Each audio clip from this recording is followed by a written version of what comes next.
months after that, I rang Lee to pitch the idea of helping him put together his autobiography, which I knew would make an excellent book.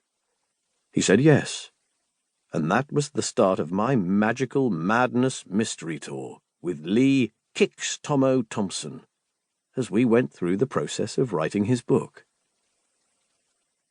I approached Omnibus because I considered them to be the perfect publisher and knew they'd pull out all the stops. Lee and I met with David Barraclough from Omnibus, and a contract was signed just a few weeks later. Thanks for your help with this, Tony M. My only regret about working with Lee on his autobiography is that I didn't have the good fortune of knowing him for years, unlike the family and friends who contributed their insights. But I've come to know a man who is simultaneously generous, funny, humble, and fascinating. Someone I'd like to have hung around with. Over the next few months, our sessions became something of an adventure. One Saturday afternoon, Lee and I agreed to meet in a service station off the M25. One thing I'd learned about him by then was that he's seldom on time. So I got to the service station early to get some grub while I waited for him. I'd just plonked myself down into a chair and was about to tuck into my meal when my phone rang. It was Lee telling me he was in the car park outside, in his camper van with Debbie. I stuffed some chips into my gob and went to find them. I searched the car park, but nothing. I phoned Lee and eventually managed to track them down in the garage area. Lee apologized for the change of plan, he always did, and explained that he and Debbie were heading to see their friend, Lynn Milsom. Lee jumped into my car and we followed Debbie, who'd taken charge of the van. A few moments later, Lee was hanging out of the window trying to get Debbie's attention. She'd taken the wrong exit and was heading down the wrong section of the M25.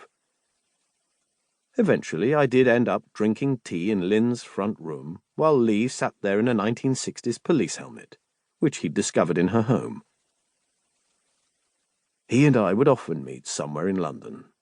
Lee might suggest a cafe or pub near Chancery Lane, but then he'd text or phone to ask if we could meet in, say, Camden or Highgate.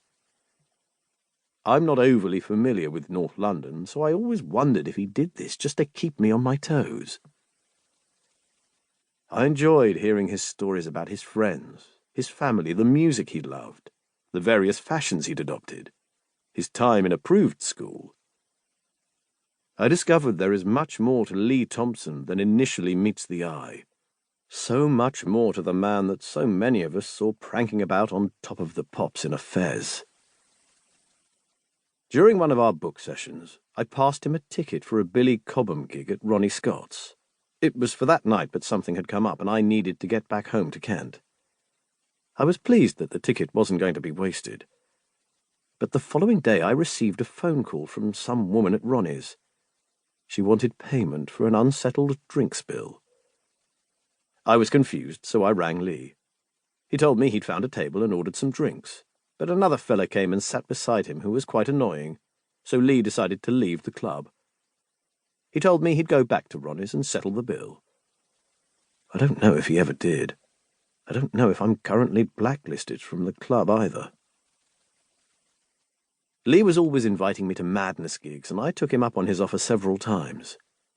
I went to one at the Detling Showground in Maidstone, near to where I live. Lee sorted it so that Loz, my wife, and Josie, my daughter, could also go. This was Josie's first gig, and she loved it.